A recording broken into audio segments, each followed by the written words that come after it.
Hello students, topic है हमारा Heights and distances और ये है उसका लेक्चर नंबर 18। अगर आपने अभी तक कोई प्रीवियस लेक्चर नहीं देखा है तो कोई बात नहीं, पूरा लेक्चर आपको समझ में आएगा। और प्रीवियस लेक्चर देखने के लिए आपको आई बटन में लिंक मिल जाएगी और वीडियो के एंड में पूरी प्लेलिस्ट। तो चलिए स्टार्ट करते हैं आज के क्वेश्चन नंबर 1 से। क्वेश्चन नंबर 1 में कहा गया है the angle of elevation of a stationary cloud from a point 2500 meter above a lake is 15 degree and the angle of depression of its reflection in the lake is 45 degree. What is the height of the cloud above the lake level? तो पहले हम यहाँ पर सबसे पहले क्या करेंगे, एक लेक ड्रॉ कर लेंगे। तो अगर मैं एक लेक ड्रॉ करूँ तो यहाँ पर इस तरीके से मैंने एक लेक ड्रॉ कर ली। अब ये कहा गया है कि 25 मीटर अबव द लेक, तो ये हो गया 25 मीटर अबव। तो पहले इसे हमने लिख दिया है, ये है लेक। अब इसके 25 मीटर अबव एक पॉइंट ले लिया मैंने ए, और कहाँ से लिया है, ये पॉइंट बी से। तो ये हो गया हमारे पास 25 मीटर अबव। यहाँ से अब एक क्लाउड को देखा जा रहा है, तो इस तरीके से ये है क्लाउड, इसका सेंटर पॉइंट ले लिया मैंने सी। तो यहाँ से जब क्लाउड को देख रहे हैं तो angle of elevation, that means आप नीचे से ऊपर की तरफ देख रहे हैं, इसीलिए क्लाउड को मैंने ऊपर लिया है। तो ये जो एंगल ऑफ एलिवेशन बन रहा है, ये कितना बन रहा है, 15 डिग्री। तो एंगल ऑफ एलिवेशन बनाने के लिए हमें एक बेस चाहिए होगा, तो ये बेस मैंने ड्रॉ कर लिया। तो ये हो जाएगा हमारे पास एंगल ऑफ एलिवेशन 15 डिग्री।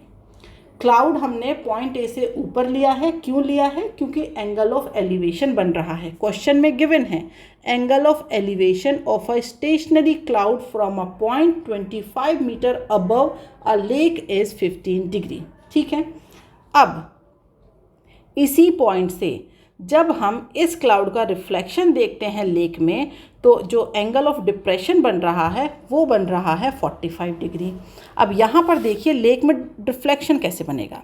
तो जैसे ये हमारे पास एक लेक है, अब यहाँ पर ये लेक मतलब हम इसका ये जो है ना, ये हम लेक का किनारा मान रहे हैं कि लेक का ये किनारा है। बाकी लेक तो हमारी पूरी इस तरीके से यहाँ पर पूरी फैली हुई है। ठीक है, तो हमें जो रेफरेंस लेना होता है तो वो हम इस तरीके से मान लेते हैं कि यहाँ से लेक की शुरुआत है, तो ये है हमारी लेक। अब यहाँ पर कोई एक आदमी इस तरीके से बैठा हुआ है। ओके, तो अब इस आदमी का रिफ्लेक्शन कहाँ बनेगा, यहाँ बनेगा। अब कोई एक और आदमी है, वो यहाँ कहीं है, तो इस आदमी का रिफ्लेक्शन कहाँ बनेगा, इसका रिफ्लेक्शन बनेगा यहाँ। अब कोई और आदमी है, वो यहाँ कहीं है, तो इसका जो रिफ्लेक्शन है वो कहाँ बनेगा, यहाँ बनेगा। कोई दूसरा आदमी है, वो यहाँ है, तो उसका रिफ्लेक्शन कहाँ बनेगा, उसका रिफ्लेक्शन बनेगा यहाँ। मतलब आदमी जितना दूर होगा उसका रिफ्लेक्शन उसी हिसाब से बनेगा। अब यहाँ देखिए जो क्लाउड है वो हमारे पास कहाँ है, ये है हमारे पास क्लाउड। तो इसका जो रिफ्लेक्शन है वो कहाँ आएगा, वो यहाँ कहीं आएगा। ठीक है, तो जो ये क्लाउड है इसके अगर मैं रिफ्लेक्शन की बात करूं तो यहाँ कहीं क्लाउड का रिफ्लेक्शन आएगा, तो इसे बोल दिया मैंने सी डैश। ठीक है, या एक और दूसरा पॉइंट ले लेते हैं, इसे डी से रिप्रेजेंट कर देते हैं, ये हो गया पॉइंट डी। तो अब ये देखिए ये वाली जो डिस्टेंस है, अगर मैं इस डिस्टेंस की बात करूं तो ये डिस्टेंस कितनी है, ए बी, इसके पैरेलल हो जाएगा ई, मतलब इसे ले लेते हैं पॉइंट ई और इसे ले लिया मैंने पॉइंट एफ। तो यहाँ पर ये जो हमारे पास पॉइंट है ई एफ, ये कितना हो जाएगा, ये भी हो जाएगा 2500 मीटर होगा।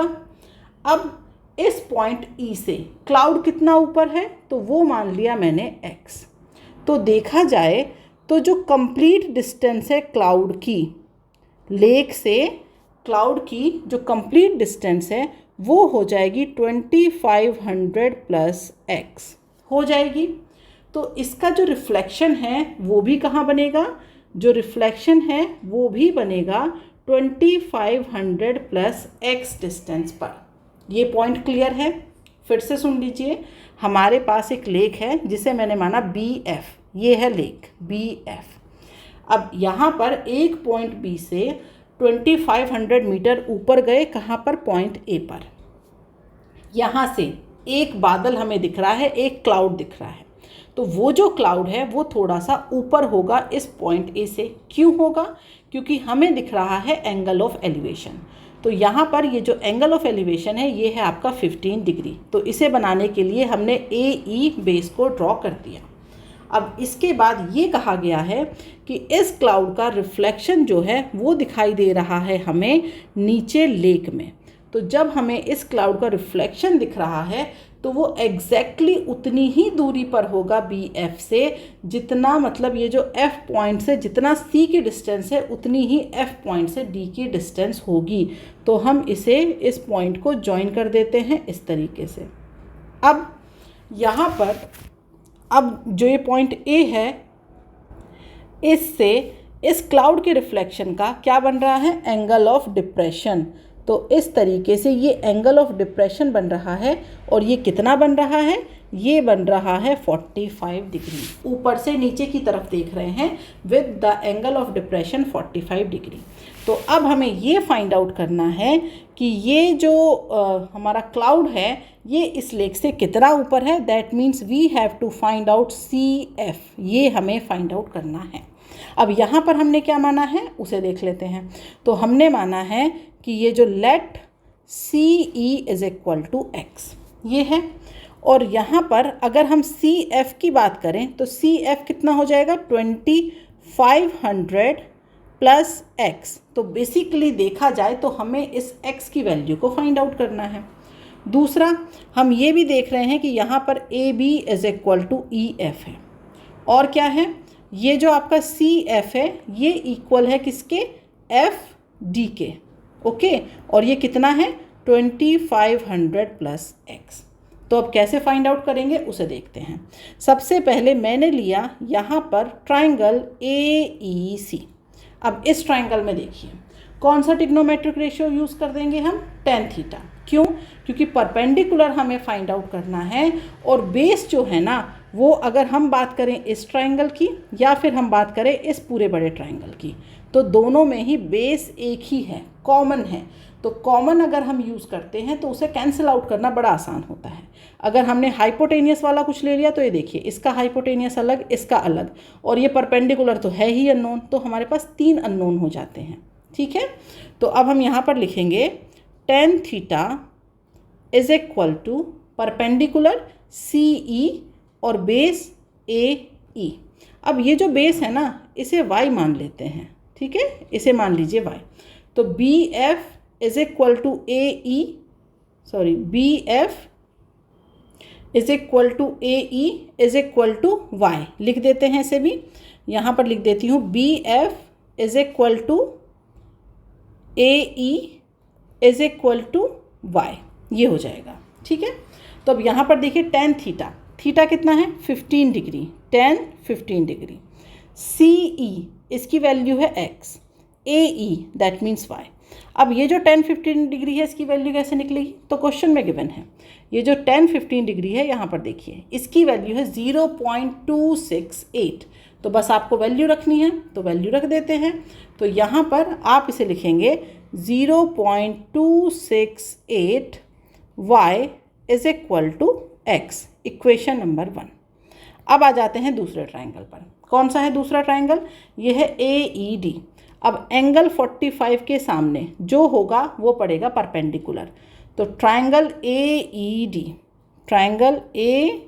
AED यहाँ पर बात करें तो tan 45 डिग्री, परपेंडिकुलर देखिए क्या होगा, परपेंडिकुलर है ED और बेस है AE, ED अपॉन AE। अब मुझे बताइए ED कितना है, ED है हमारे पास EF प्लस FD। तो ये हो जाएगा EF plus FD upon AE है y।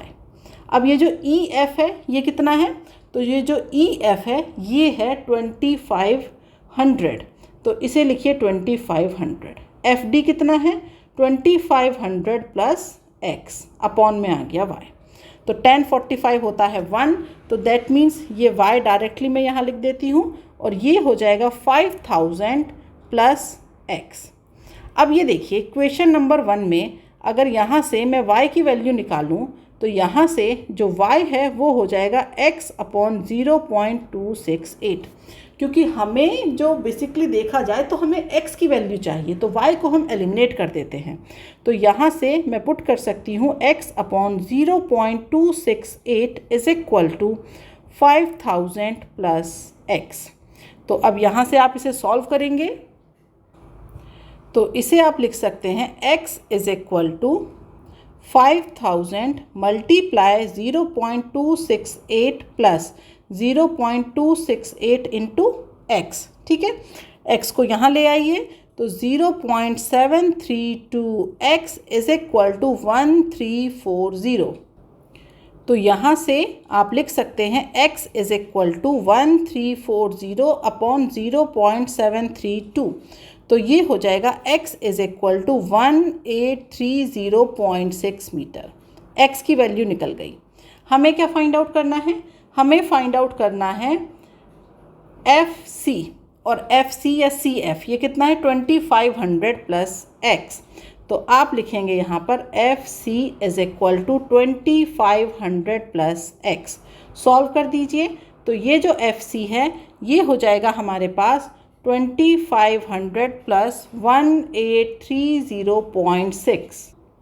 तो ये हो जाएगा FC is equal to 4330.6 metre. ये हमें फाइंड आउट करना था। ठीक है, क्वेश्चन क्लियर है बिल्कुल। इसमें सिर्फ डायग्राम आपको क्लियर होना चाहिए। डायग्राम में ये जो FD है ये कहाँ पर बनेगा, जो हमारा जो क्लाउड है उसका रिफ्लेक्शन कहाँ पर बनेगा, ये आपको क्लियर होना चाहिए कि ये जो FD है ये हमारे पास इक्वल होगा CF के। ठीक है, बाकी फिर क्वेश्चन में कुछ नहीं है, बाकी पूरा क्वेश्चन आसान है। ओके, अब हम आ जाते हैं क्वेश्चन नंबर 2 पर। यहाँ पर कहा गया है if the angle of elevation of a cloud from a point h metres above a lake is A and the angle of depression of its reflection in the lake B. Prove that the distance of the cloud from the point of observation is 2h sec alpha upon 10 beta minus 10 alpha. Okay, मतलब ये जो angle है ये हमारे alpha और beta है। ठीक है, तो यहाँ पर आपको प्रूव करना है कि ये जो अभी हमने CF निकाला था ना, तो यहाँ पर देखा जाए तो ये जो CF है ये आपको प्रूव करना है कि 2h sec alpha upon 10 beta minus 10 alpha. तो क्वेश्चन वही है, बस आपको उसे इस फॉर्म में प्रूव करना है। तो दोबारा से वही डायग्राम बना लेते हैं। कैसे बनाया था हमने?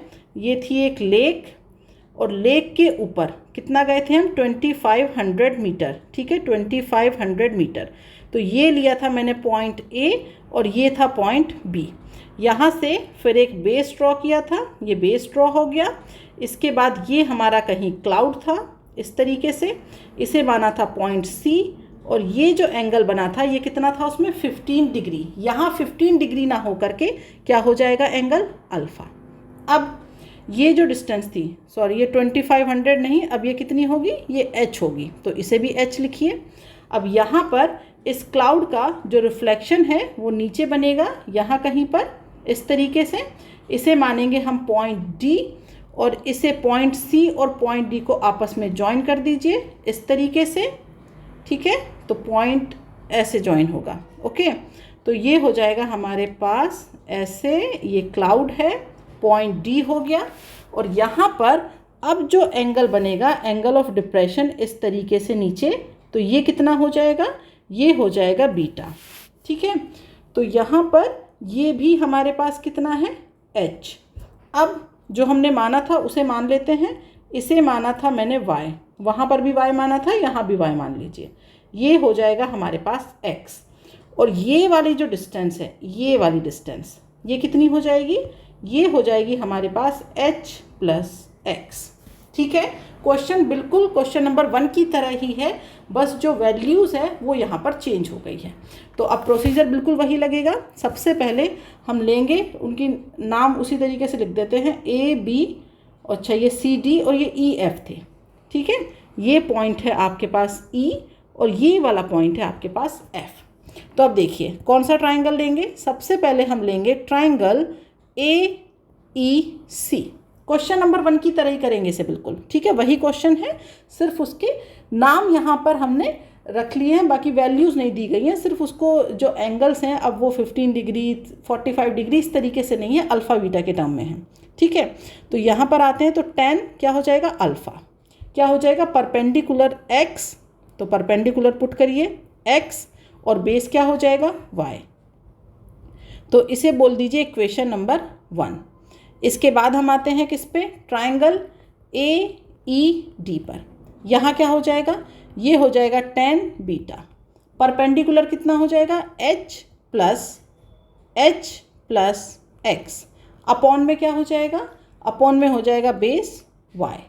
ठीक है, इसे बोल दीजिए इक्वेशन नंबर 2। अब हमने क्या किया था वहाँ पर, ये जो y है हमें इसकी रिक्वायरमेंट नहीं है, तो हमने क्या किया था वहाँ पर y को एलिमिनेट किया था। यहाँ पर भी हम वही करने वाले हैं। अगर इक्वेशन 1 को रीअरेंज करें तो y is equal to equation 1 से आप लिख सकते हैं y is equal to x upon tan alpha. ये है आपकी इक्वेशन 1। इक्वेशन 2 को रीअरेंज करिए, इक्वेशन 2 इसे रीअरेंज करिए तो y is equal to 2h plus x upon tan beta, equation number 2। अब यहाँ पर इन दोनों ही इक्वेशन को क्या कर दीजिए इक्वल, तो ये कर दीजिए आप इक्वेशन 1 इक्वल टू इक्वेशन 2।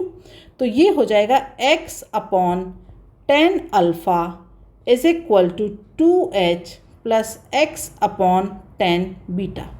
ठीक है, तो ये हमने इसे इस तरीके से इक्वल कर दिया।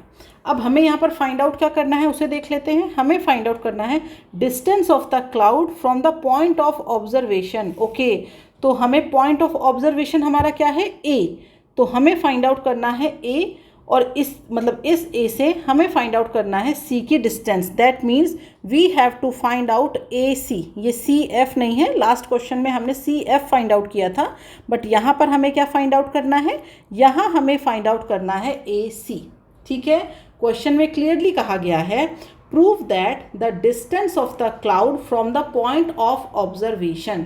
तो पॉइंट ऑफ ऑब्जर्वेशन हमारा क्या है A, उसी से हम एंगल ऑफ एलिवेशन ले रहे हैं, उसी से हम एंगल ऑफ डिप्रेशन ले रहे हैं, तो हमें यहाँ पर AC फाइंड आउट करना है। ठीक है, तो चलिए पहले हम x निकाल लें, उसके बाद हम देखेंगे। ठीक है, तो यहाँ से अगर हम x की वैल्यू निकालें तो ये क्या हो जाएगा, x tan beta is equal to 2h tan alpha plus x into tan alpha. ठीक है, तो यहाँ से ये हो जाएगा x common, tan beta minus tan alpha is equal to 2h tan alpha. तो x इज इक्वल टू हो जाएगा हमारे पास 2h tan alpha upon tan beta minus tan alpha. ठीक है, तो ये हमारे पास x की वैल्यू तो आ गई। अब देखा जाए तो हमें क्या फाइंड आउट करना है, हमें फाइंड आउट करना है AC। अब AC क्या होगा, तो AC के लिए हम क्या करेंगे, हम यहाँ पर यूज़ करेंगे साइन, यूज़ कर लेते हैं। ठीक है, तो अगर यहाँ पर मैं लिखूँ, यहाँ पर मैं लिख देती हूँ इधर साइड में, अगर हम बात करते हैं साइन अल्फ़ा इन ट्राइंगल, कौन से ट्राइंगल की बात हो रही है, ट्राइंगल ACE। ठीक है, ट्राइंगल ACE, इस ट्राइंगल में अगर साइन अल्फ़ा की बात करें तो ये क्या हो जाएगा, परपेंडिकुलर अपॉन हाइपोटेनियस। तो sine alpha is equal to, perpendicular कितना है, परपेंडिकुलर है EC, दैट मीन्स x। ठीक है, और हाइपोटेनियस कितना है, हाइपोटेनियस है यहाँ पर AC। ठीक है, तो हम इसे लिखेंगे EC अपॉन AC। अब ये AC तो हमें फाइंड आउट करना है, तो AC कितना हो जाएगा, EC अपॉन साइन अल्फ़ा हो जाएगा। ठीक है, तो अब आप इसे यहाँ पर लिखेंगे इस तरीके से, AC इज इक्वल टू, ठीक है, तो अगर हम EC की बात करें तो EC है हमारे पास x, जो हमने अभी अभी फाइंड आउट किया है, तो यहाँ पर हम उसे लिख सकते हैं 2h tan alpha upon tan beta minus tan alpha, और ये क्या हो जाएगा, ये हो जाएगा साइन अल्फ़ा हो जाएगा। अब इस AC को आप लिख सकते हैं 2h, साइन अल्फ़ा को क्या लिखेंगे हम, tan अल्फ़ा को इसे लिखेंगे sine alpha upon cos alpha, upon में क्या आ जाएगा, tan beta minus tan alpha into sine alpha. ठीक है, तो इसका मतलब इस साइन अल्फ़ा से ये साइन अल्फ़ा हो गया कैंसिल। तो आप इसे लिखेंगे 2h upon cos alpha. Upon में क्या आ जाएगा, tan beta minus tan alpha. अब 1 अपॉन कॉस अल्फ़ा क्या होता है, ये होता है हमारे पास सेक अल्फ़ा। तो ये हो जाएगा 2h sec alpha upon tan beta minus tan alpha. देख लीजिए क्या प्रूफ करना था, हमें प्रूफ करना था AC is equal to 2h sec alpha upon tan beta minus tan alpha.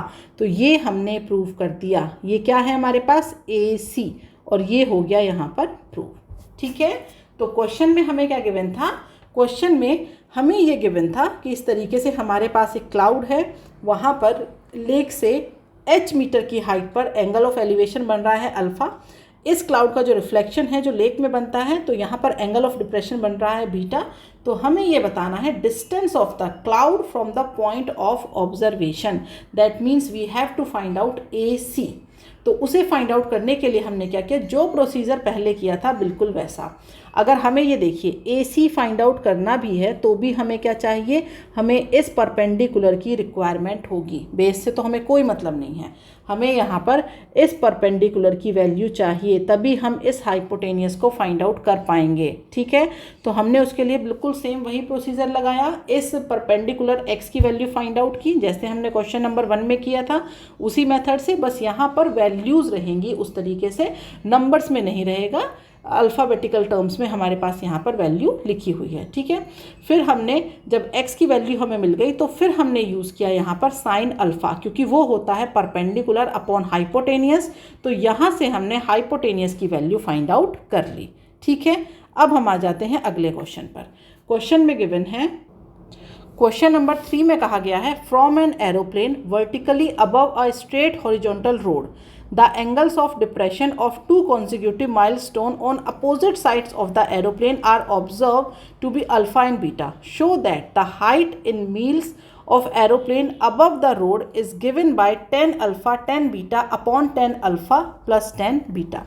That means हमारे पास इस तरीके से ये एक रोड हो गई। अब इस रोड पर बिल्कुल परपेंडिकुलर इस तरीके से यहाँ पर ऊपर कहीं एक एरोप्लेन है इस तरीके से। ठीक है, अब रोड के दोनों साइड, मतलब जो रोड है उसमें जैसे हमने हाइट पर एक एरोप्लेन ले लिया, तो दोनों जो स्टोन्स हैं वो अपोजिट साइड पर हैं। तो एक स्टोन अगर यहाँ पर ले लूँ मैं पॉइंट A पर, और दूसरा स्टोन ये ले लूँ मैं पॉइंट B पर। ठीक है, और जो एरोप्लेन है प्लेन है, तो इसे ले लिया मैंने PQ। ठीक है, अब यहाँ पर जो एंगल ऑफ डिप्रेशन बन रहे हैं, ऊपर से नीचे की तरफ देख रहे हैं, तो एंगल ऑफ डिप्रेशन के लिए सबसे पहले एक बेस हमने ड्रॉ किया। तो जब हम यहाँ से देख रहे हैं ऊपर से इस तरीके से, तो एक एंगल बनेगा, इसे हमने मान लिया एंगल अल्फ़ा, क्योंकि क्वेश्चन में यही कहा गया है अल्फ़ा और बीटा बन रहे हैं, और इसे मान लिया हमने बीटा। तो इसका मतलब कि हमारे पास ये क्या हो जाएगा अल्फ़ा, और ये क्या हो जाएगा बीटा। ठीक है, और ये कितनी हाइट वगैरह गिवन है। ठीक है, हाइट गिवन नहीं है, इसे हम h मान लेते हैं लेकिन। ठीक है, तो ये जो है PQ, इसे मान लिया है हमने h। ओके, और इन्हें मान लीजिए इसे x, और इसे मान लीजिए यहाँ से यहाँ तक y। तो अब हमें प्रूफ करना है height in miles of aeroplane above the road is given bye, मतलब ये जो हाइट h है ये हमें फाइंड आउट करनी है। तो इसे फाइंड आउट करने के लिए हम क्या करेंगे, सबसे पहले हम बात करते हैं ट्रायंगल APQ की। इस ट्रायंगल को देखिए, तो ये हो जाएगा हमारे पास tan alpha perpendicular PQ, that means H, base क्या हो जाएगा हमारे पास X। ठीक है, इस तरीके से लिख लेंगे। तो यहाँ से आप लिख सकते हैं x is equal to H upon tan alpha, equation number 1। अब दूसरे ट्रायंगल पे आते हैं, कौन सा ट्रायंगल है, दूसरा है PBQ। इसे देखिए, तो ये हो जाएगा tan beta perpendicular H, base क्या है, बेस हो जाएगा यहाँ पर y। तो इसे आप लिखेंगे y इज इक्वल टू, ये हो जाएगा H अपॉन tan बीटा, और ये हो जाएगी हमारे पास इक्वेशन नंबर 2। अब देखिए, ये तो इक्वेशन नंबर 2 हो गई। क्वेश्चन में क्या गिवन था, क्वेश्चन में गिवन था angles of depression of 2 consecutive milestone, मतलब ये जो स्टोन है ये 2 कॉन्जिक्यूटिव हैं, लेकिन कैसे, दोनों स्टोन हमारे क्या है 1 मील की दूरी पर है। तो ये जो ए और बी है इनके बीच की जो डिस्टेंस है वो कितनी है, वो 1 मील है। ठीक है, क्वेश्चन में क्लियरली मेंशन है the angle of depression of 2 consecutive milestone. ठीक है, यहाँ से 2 कॉन्जिक्यूटिव मतलब जैसे हमारे पास इस तरीके से है, ठीक है, रोड है, तो यहाँ पर एक स्टोन यहाँ मिला, एक स्टोन यहाँ है, एक स्टोन यहाँ, इस तरीके से बहुत सारे स्टोन हैं। लेकिन हम किसकी बात कर रहे हैं, जो 2 स्टोन 1 मील की दूरी पर है। तो माना कि ये वाले 2 स्टोन हैं जो 1 मील की दूरी पर है, तो हम इनकी बात कर रहे हैं। तो यहाँ पर ये जो ए बी है इसकी जो डिस्टेंस है ये कितनी गिवन है क्वेश्चन में, 1 मील। तो अब देखिए इसका मतलब ये हुआ कि अगर आप इक्वेशन 1 और 2 इन्हें ऐड कर दें तो क्या आएगा, x + y is equal to h upon 10 alpha plus h upon 10 beta. अब ये तो गिवन हो गया 1, दैट मीन्स ये हो जाएगा हमारे पास h अगर आप कॉमन ले लेते हैं तो ये हो जाएगा 10 अल्फ़ा 10 बीटा, और ये हो जाएगा 10 बीटा प्लस 10 अल्फ़ा।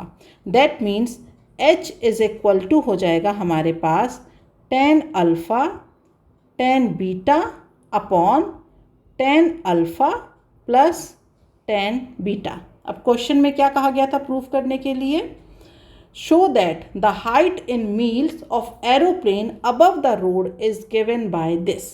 तो यही हमने फाइंड आउट कर लिया, हाइट कही गई थी एरोप्लेन की फाइंड आउट करने के लिए, और in terms of 10 alpha and 10 beta वो हमने फाइंड आउट कर लिया। डायग्राम कैसे बना था एक बार फिर से समझ लेते हैं।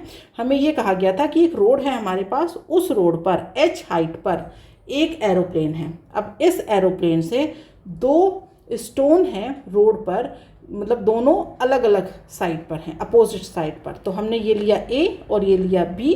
तो यहाँ पर जो एंगल ऑफ डिप्रेशन बन रहे हैं वो अल्फ़ा एंड बीटा हैं। ठीक है, तो फिर हमने देखा कि ये एंगल अल्फ़ा हो जाएगा और ये एंगल हमारा क्या हो जाएगा, फिर बीटा हो जाएगा। 2 ट्रायंगल बन गए, एक 1 ट्रायंगल ये और सेकंड ट्रायंगल ये। तो दोनों ही ट्रायंगल में हमने tan थीटा वाला फॉर्मूला यहाँ पर पुट किया। क्यों, क्योंकि क्वेश्चन में भी tan के टर्म्स में बात हो रही है, परपेंडिकुलर और बेस यही हम लेते हैं। फिर क्या किया हमने, x और y इनकी इक्वेशन निकल गई, बट इक्वेशन में x y कहीं चाहिए ही नहीं है, तो इन्हें एलिमिनेट कैसे करेंगे। तो फिर हमने देखा कि क्वेश्चन में एक लाइन गिवन ये है कि ये जो माइलस्टोन है ये कॉन्जिक्यूटिव है, 1 मील अपार्ट हैं। दैट मीन्स ए बी इनके बीच की डिस्टेंस कितनी है, 1 mile. That means x + y is equal to 1, और अगर ये 1 हो गया तो यहाँ से h हमने ईजिली फाइंड आउट कर लिया। ठीक है, तो बहुत ही अच्छे क्वेश्चन थे आज के। अगर आपको इन क्वेश्चन में कोई भी डाउट है तो आप मुझे कमेंट बॉक्स में लिख करके बता सकते हैं। नेक्स्ट क्लास में मैं आपके डाउट को ज़रूर से सॉल्व करूंगी, और वीडियो पसंद आया हो तो इसे लाइक करिए। मिलते हैं नेक्स्ट क्लास में कुछ नए क्वेश्चनों के साथ। आज के लिए बाय बाय स्टूडेंट्स।